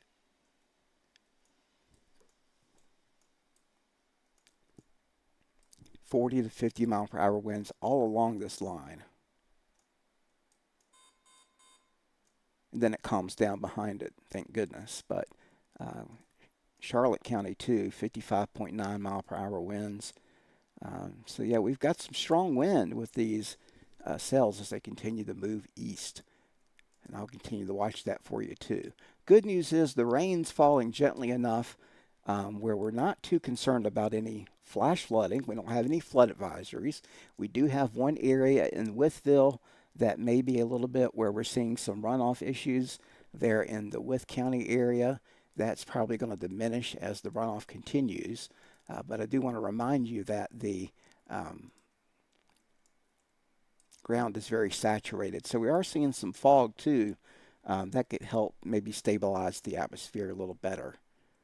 But off to the west, that red area, get rid of this bug here.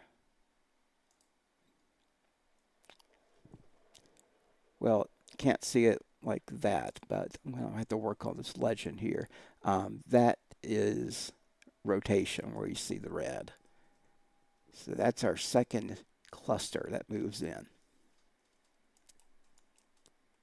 So keeping an eye on you, 50-mile-an-hour winds in Halifax County, but I need to look forward and see what's going to be happening with the latest on our models.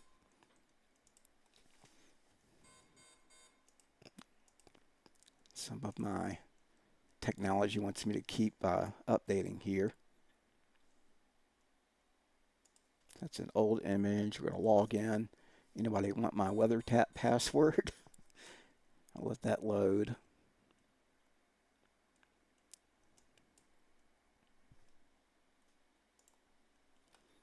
I don't know why it doesn't keep my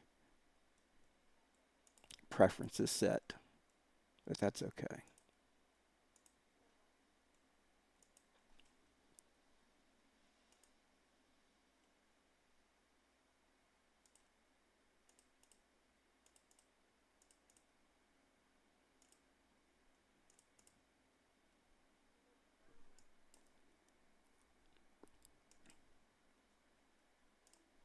And we need to denoise this a bit. There we go. You can't even see what I'm doing, can you?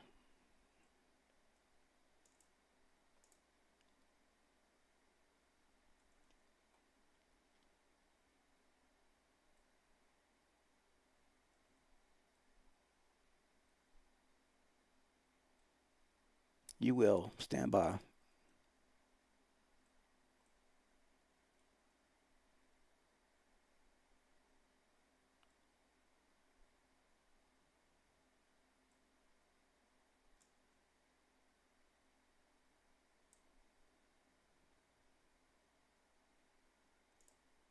There we go.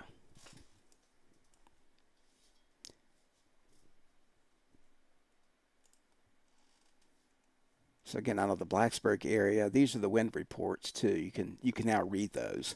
That was in Martinsville. A couple of very large trees and power lines down. Big cluster here around Halifax. Temperatures are the thing to watch. Where it's warmer, 81 degrees in South Boston, that's where the more energy is. And you can see the radar really lit up here going into Ringgold, Keeling, Laurel Grove, southern areas of Pittsylvania County, just outside of Danville City. So around going up 360 or going down to 58. If you're on 58, you look to the north, you can see this storm. And it's going to try to cross 58 at some point. It's on its way towards South Boston as well. This is 360 here, and it's 58, the interchange there. Mountain Road, Pleasant Grove, Thompson getting hit very hard. Now we've updated this now. Sutherland getting real close to where a lot of people are on the roadway right now, because now it's getting time where people are getting off from work. It's 5:15, so we've got an evening commute issue going on for 360 going into Danville. So that area needs to be watched if you're going to be traveling on those areas. And speaking of that, let us look at our tools that we have from our friends over at VDOT.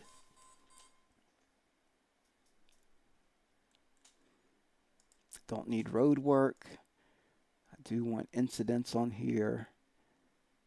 And we do want visibility where it's lowest.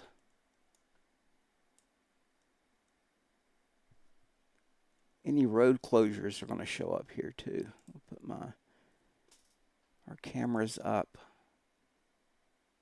I'm getting rid of the unnecessary ones.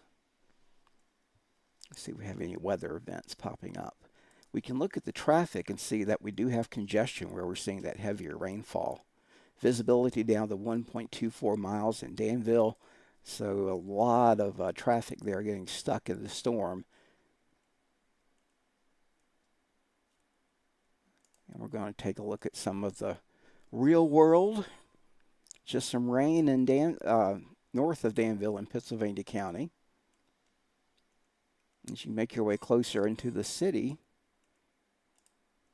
on the south end there, it's 58 and 29. Still dry, still warm. Traffic moving right along, that's a good thing. But this area might get hit pretty hard here in just a second. Let me follow some of this. You know what? We can do this.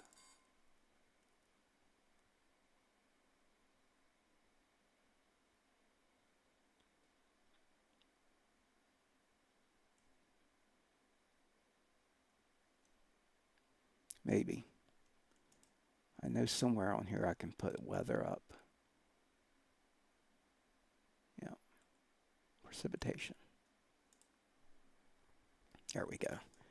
Just needed to show that. Now I can take off the visibility.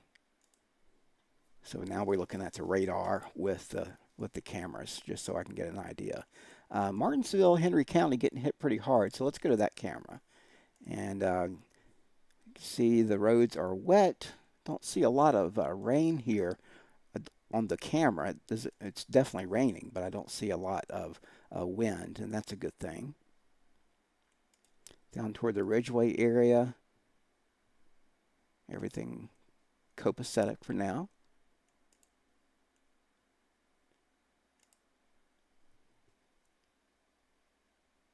There was a crash, and I don't know if it's weather related or not, in northeast of Martinsville.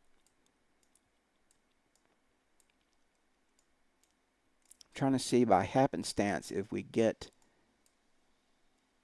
capture any parts of these storms that are most intense. South Boston right now, it's okay. But now the wind's increasing. You're seeing the camera bounce. This is actually not okay. Check that. Because you're looking at the front edge of that storm moving into South Boston right now. So I'm going to keep that camera up.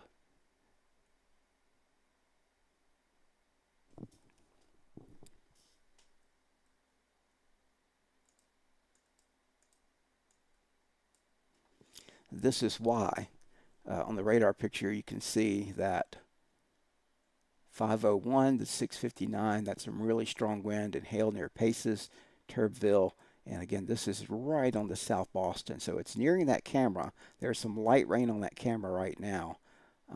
Let's look at the velocity where we've got the rotation.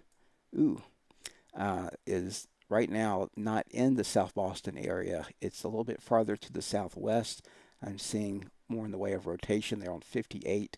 A little green and red, a little bit. Let's look at the storm relative velocity. And we do see some outflow at least. So things are still bouncing around on that camera.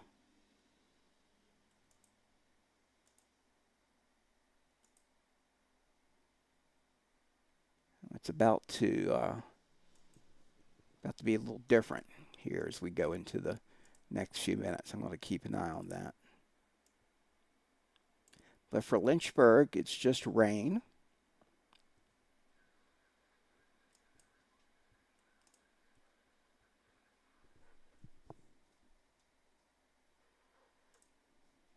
And it's a good thing. But definitely a lot of ponding of water on the roadways.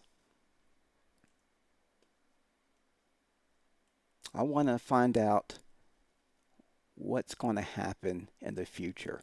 So let us look at the forecast together.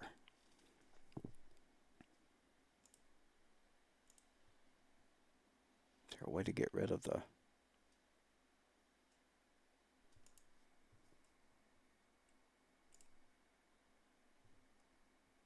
I wish there was a way to get rid of the cities. That's okay. Still see the state outlines. This is an experimental product. I'll show it to you in a different way. What it's trying to do, see if there's a new run of that. This is the 12Z run. Is it's trying to put this next area going through Kentucky. Okay, that was this morning. It got that right. Now the second area is going to go through Kentucky and head a little farther south. And this will be overnight tonight. It should weaken when it gets here, though. We've got that second blossoming area coming in toward 8 to 10 p.m.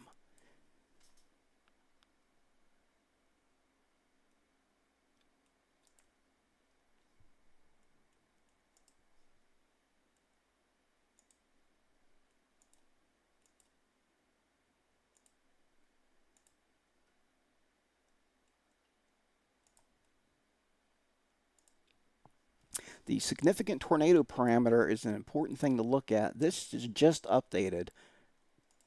This is an updated forecast from the HRRR, HRRR. It's the new version. And as we go into the evening hours of tonight, even though the sun will be going down, the dynamics will be increasing. So our significant tornado parameter actually goes up from where it is now near zero. According to the HRRR model, it's going to jump up to about 7 to 8 tonight. So between, I'd say 8 or 9 o'clock tonight to about midnight and thereafter. Also, it jumps up across the Raleigh-Durham area tonight as well as those storms move in. Lightning forecast. This is the current line of storms, the second one coming in overnight tonight. And it actually shows a bit of a hole here. That's good. That could mean some weakening going on. This is the available fuel that we've got for the storms, and just an incredible amount here from Raleigh into this evening. But notice our fuel, our CAPE increases a bit into the night tonight. I'm just noticing those small little details for you.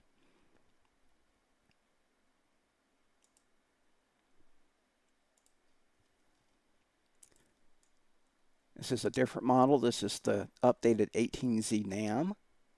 Right now, it's got that hole, as I mentioned. We've got a few power outages, by the way, in Halifax County. It just updated. But this area here, if we can get a storm to work in that environment this evening, we may see those southern storms that we're looking at now. Basically, they'll catch the approaching storm. It's ran out of itself, and then the dynamics will catch up to it, it looks like, and possibly lead to these tracks here that you're seeing where there could be some tornadic activity. Supercell composite's a different way to look at it too. The all clear will be around 2 or 3 o'clock, it looks like.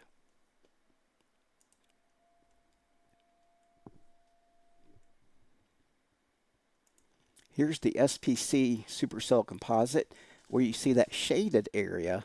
That's where we're stable, so that's good. But right on the edge of the shaded area in North Carolina going into Kentucky is where new storms, like those two little blips right there, may develop into the evening. A violent tornado parameter is up across the Maryland area and the eastern Virginia, and really starting to increase for our folks in the Kentucky and Tennessee. This is going to be a Tennessee Valley event for tornadic activity. Whether it makes it in here is still yet to be seen, but the amount of wind shear is near zero where the storm cluster moved in. But as we go into the next 4 to 6 hours, it goes back a little bit up, back to about 50 knots of wind shear. So right now, the probability of seeing a tornado is near 0 to maybe 1% at most, but the conditional probability a lot higher as you move a little bit farther to the west. You can see what happened here at the Cape. This blue area is where that cool air came down. It stabilized everything. But we've got higher levels here to the west, and you see the winds coming out of the south. Let's see what happens as we go into the next few hours. There's going to be that cool air to overcome, but this could be elevated elevated meaning it doesn't get to the ground. That could be good news for us into the future. Dot, the weather cat is awake. Let's see if she wants to be on camera. So I'm about to sign off for right now. Come here, Dot. Come here, kitty. Come here. I think she wants outside. I'm gonna go get Dot real quick. Watch the viewers jump up when they see a cat. She's a weather cat. She knows this stuff.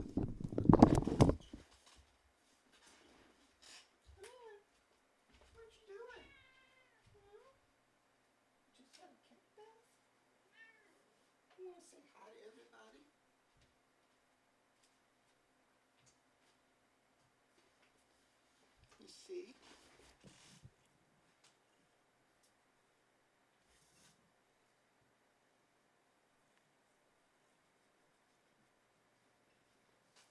Want to say hi? The microphone's right there. You happy cats? Not happy cats. Probably need to go to the bathroom, don't we? Well, thank you for saying hi to everybody. You know you like your rubs.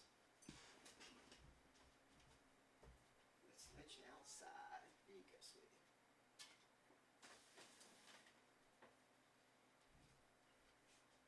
She saw, to be honest, she's seeing the sun kind of try to poke out now on the back edge of this. She's seeing the sun come out, and that's why she wanted outside. She likes it warm. So when the cat starts to look out the window there, she's out watching for me. She's a weather cat, and she can see that we may be warming back up again behind this. Days are long, you know what I'm saying?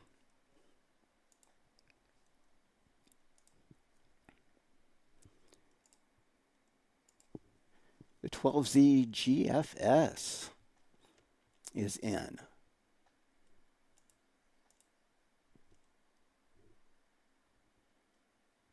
The 18Z will be in shortly. But this shows that southern edge right now is the area to watch, right through here, and then as you go into Kentucky. And we may time this out. According to the GFS, we may weaken the second line. The timing may be okay for us. As I mentioned in Patreon, what's good for the immediate Roanoke Valley area is really bad news for other areas because the atmosphere has to do its thing. And so I really think Memphis to Nashville, all of Kentucky is under the gun for the next 6 to 7 hours. More than likely just the next 6 hours or less. As this low moves in, you can see that enhanced cape there showing up. Yeah, that's not good. And then it diminishes. That's the good news. Let me give you a little preview real quick. We have calm weather tomorrow, windy, but some sun. Now by Sunday and the Monday, we start to see the pattern shift again. And now going into Tuesday, this was something I looked at Tuesday and the Wednesday. We need to watch this second low. There'll be a lot of shear, but not a lot of cape, it looks like. Tuesday night and the Wednesday on the 21st, low going into West Virginia. That's a situation that could be bad. Let's see.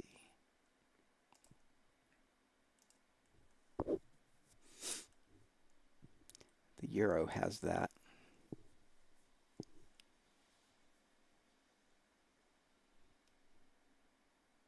Clearing out, and then what's it do with that Missouri stuff? That moves across Tennessee and it does weaken. But West Virginia, according to the euro, near Charleston could, I think, along and west of the mountain chain tonight is the area to watch.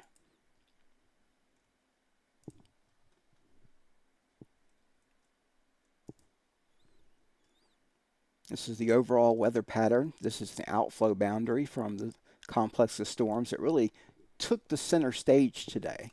All right. The only thing we've got to watch now is this low right here for later on tonight. So let's go to 2 a.m. You see that red area there interacting with possibly the outflow boundary. What I'm concerned about, let's see, we have this boundary from the storms that we've got now that's sinking down across south side, right along the Virginia-North Carolina border.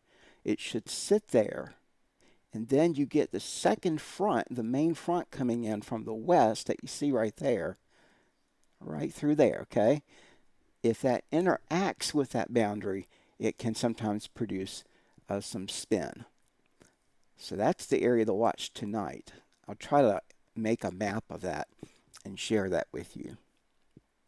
Now our second system, here we go. Sunday starts to gather in the deep south into the Rockies, where snow and mix will be an issue. Lots of lows here. This is looking at late this weekend.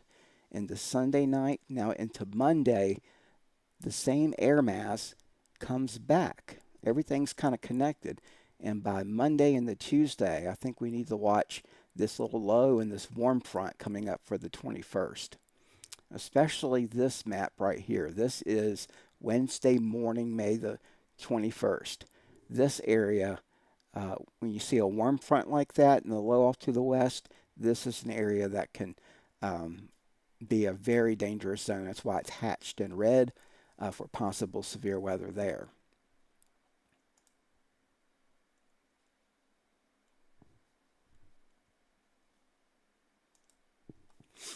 Let's see what our winds are doing. This is the radar kind of looking right up into the sky and guessing or seeing what it's hitting and how the winds are changing. So this is near the ground at the bottom, around 4,000 feet. The winds were northwest. Now the winds are backing back out of the southwest. That's as this energy and the potential for more rotation starts to get going. So that's significant right there on the right side of your screen. This area right here, watch. It was northwest, northwest, northwest, northwest. Updates every few minutes. And with time, you see now, watch, it turns southwest. It goes from here. Let me try to do it with my hand. It's hard because it's backwards. It's from out of the northwest to southwest. And that's backing up between 4,000 and 9,000 feet. The winds are also increasing aloft as the jet stream moves in. This is a very important tool. It doesn't get talked about a lot. You can also see, I don't know if you study, you probably don't. Every little line is 10 knots. Every small line is 5 knots. Every triangle is a flag, is 50 knots. So you're starting to get some 50-knot winds plus at about 9,000 or 10,000 feet. In other words, the environment, despite the fact that we've had the storms move in, the overall environment is going to increase the chance of seeing rotation into the night tonight. It's going to be a battle. battle for the ages to see if that second line can develop and what it interacts with that's already out there right now. We do have power outages in Bedford County. Um, 884 people without power in Bedford County. Franklin County, we've got a few outages, 339, 19 events. Starting to get some in Halifax County as well. We've got 513 without power in Pulaski. This could be a lot worse, but we've got a total from AEP of 5,289. If we look at poweroutage.us, let's see if that'll load for us. Now we're getting Cumberland County's got about 1,000 out because there's different. It's not just AEP. We're looking at different power companies here. Charlotte County, okay, 592, 178. A Cumberland County storm came out of Charlotte County in Farmville. It's got over 1,000 out in Cumberland County. Right there in Danville itself, got about 1,000 people without power there.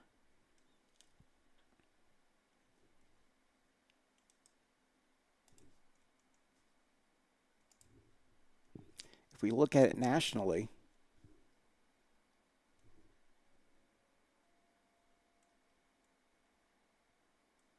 look at poor folks in Missouri.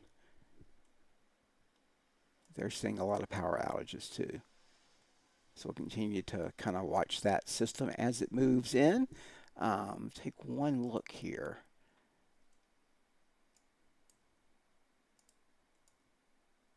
At the very latest. So let's pop up ThreatNet.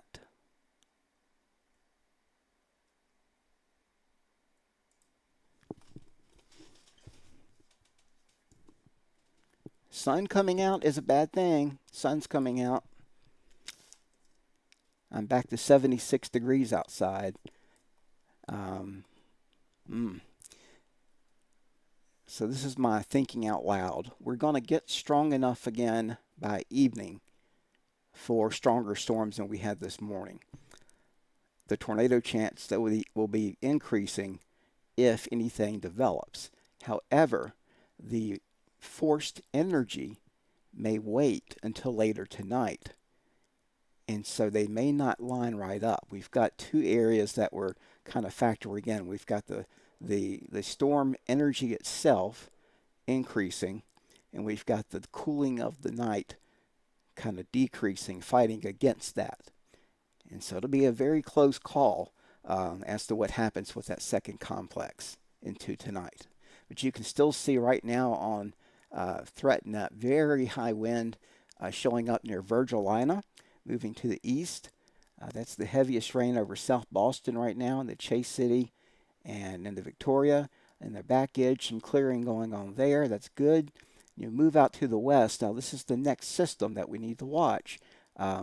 Already moving into Kentucky. So this seemed like a Missouri thing just a few minutes ago. Now it's a Kentucky thing. And we've got a lot of rotational markers here into western Kentucky in the Mount City and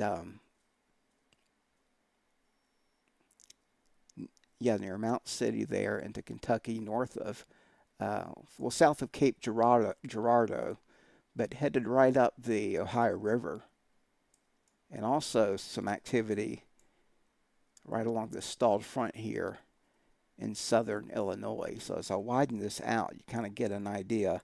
You've got that one cluster right through here. Here's our second cluster that we're going to have to watch.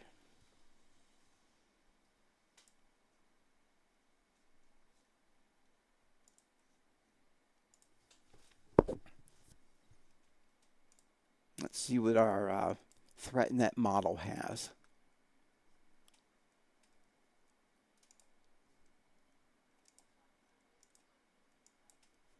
This is the actual model forecast. Get it loaded up for you here. It sometimes can be way off, sometimes it can nail it. So let's figure out if it's making any sense at all. Yeah, it has the complex moving through. I think it's doing a good job of that. Next hour or two, by 7 p.m., this will be approaching Nashville. By 9 p.m., Cincinnati and Eastern Kentucky once again by 9 p.m. tonight. We're going to want to watch things very carefully and see this move into the area. By midnight, it's on our doorstep, but it's going to try to weaken.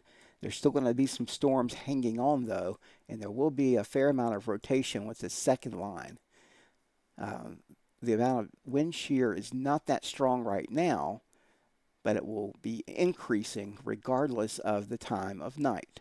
So any storm that survives the cooling of the night and can recover from the warm air that we're getting right now, just before the sun sets, could maintain itself.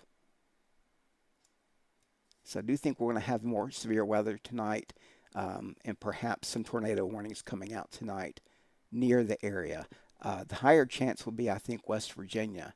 But as we go through 1 a.m., we actually still see activity there showing up near Richmond, going down toward Chattanooga, and just some general rainfall where we don't need any more rain. So by 3 a.m., I think we're okay. 4 a.m., the rain tapers off, moves east, and we stay dry for the weekend, but very windy. And this goes all the way into Sunday and Monday. Sunday night, it's back again.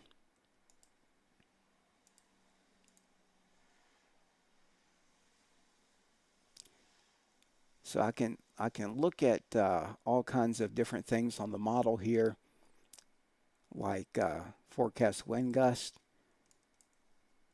through the day tomorrow. This will be something that's going to increase again tomorrow. So let me just give you a quick preview. Watch the winds. Let me put down a few. Ooh, look at that line there. 9 o'clock tonight, these are the potential winds with this second line. Get into the individual storms.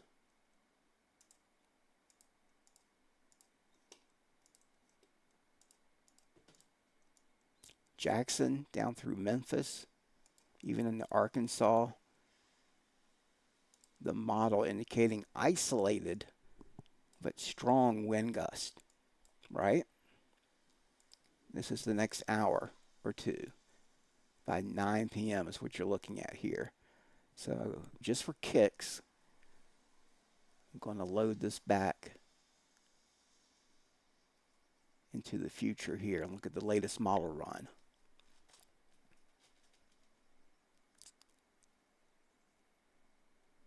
And it kind of picks up on some secondary waves of storms there.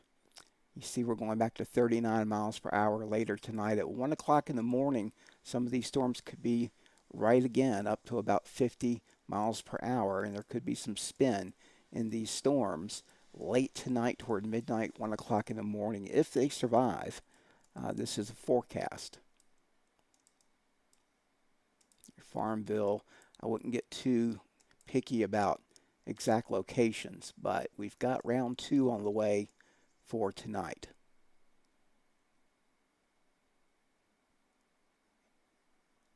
And behind this, after the rain clears, here's the hidden thing. There's going to be a lot of wind tomorrow in that sunshine that comes out. It'll be a very windy day. May have a wind advisory issued. You can see winds gusting up to about 20 to 24 miles per hour area wide. So a very breezy, windy day for tomorrow. But we'll put more of that on Patreon. A little concerned about this area in South Hill now. That may just be a blip.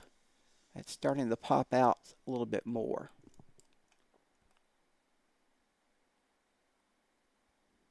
So watch out South Hill and the Blackstone, clearing back out to the west.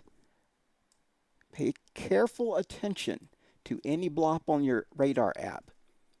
Somerset, that's a little itty bitty storm right now, but it's in an area where we're seeing more rotation increasing. And throughout the day, the sun's come out and my lighting has changed, so let me look a little more normal for you. Looked like I was blown out a little bit there. I like saturation, but I don't like too much.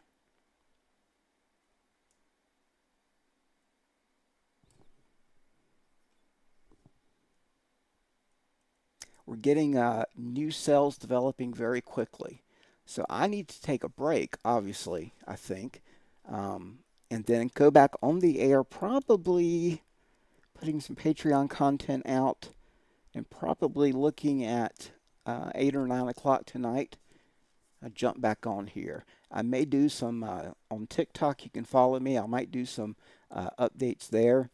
There's a strong indication of a possible tornado right now if you're watching a national scene going into western Kentucky. This is a very strong indication of a possible tornado in rotation in western Kentucky. This is the next line of storms. And it's not fear mongering, it's just telling you that in that area, we've actually got some rotation being picked up aloft. This is not near us yet, but it's got a tornado index of 9.3 out of 10. So you've got tornado warnings in effect for Paducah, that area. 9.3. That's a very high index of potential tornadic activity. And then we've got another area here developing in Illinois. They're moving so fast that this will be here shortly. After dinner is your time to kind of prepare for maybe what could be coming up the road. And that would be all of this activity here that you're seeing off to the west. This. So we're going to have to watch that. All right.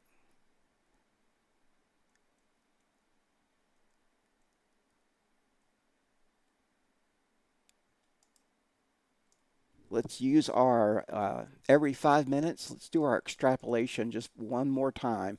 We're doing it on the wide view so we can see what ThreatNet thinks will happen with the second area. Again, we're concentrating on Indiana and Kentucky, and we want to see where that ends up. This updates. This will change every 5 minutes depending on what the radar is doing. So it's got it pretty much moving still to the north and to the east. But any development through here may happen tonight. You've got red areas of twisting storm.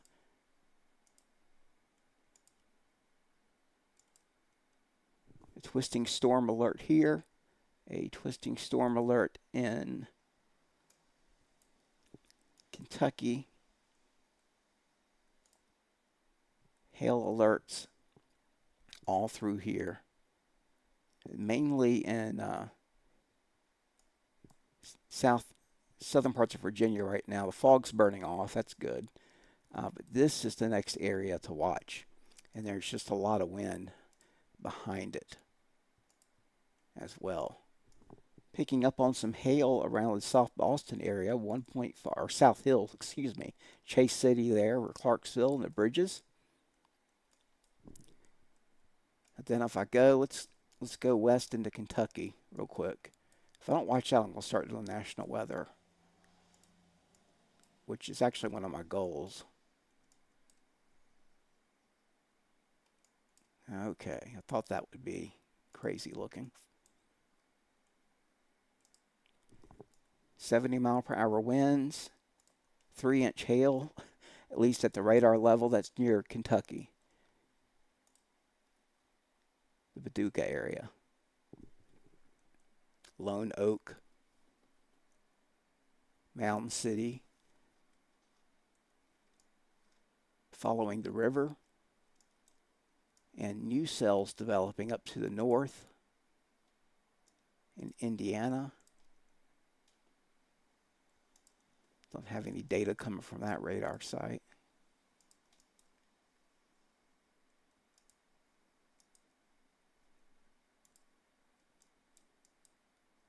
but definitely watching Western Kentucky very, very carefully.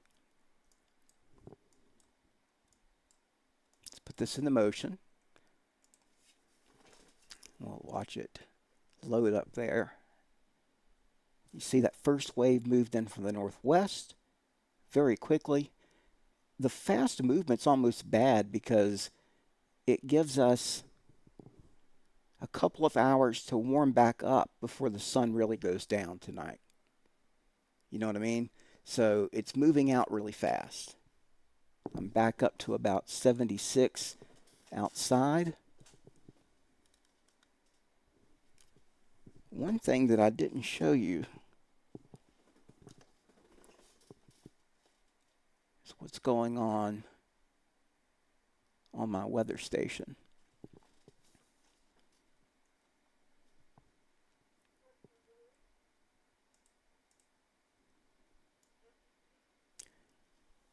It's reading 67.1. That's probably more realistic. Well, this is other one, 67.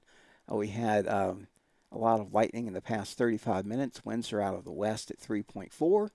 And rain today, about a third of an inch. You've got solar radiation still coming in. UV index of only 1.5. The dew point is fairly moderate there. Pressure is steady. If you look at the temperature graph, you would see it definitely changing there. I might post that a little bit later. So I'm going to sign off for right now. I'll probably do some national stuff if it becomes that big a deal. Maybe just flip my phone on TikTok and update some of your Patreon members that have exclusive access to these models. Refresh those for you. Get something to eat and be ready for the second system. Stay weather aware. Again, tonight the threat lingers. By tomorrow morning, it'll finally be over, and we'll have some clear weather moving in. But we still have that one last batch of storms that's going to be coming in later on tonight. Thank you so much for your support, and continue to follow me for more updates.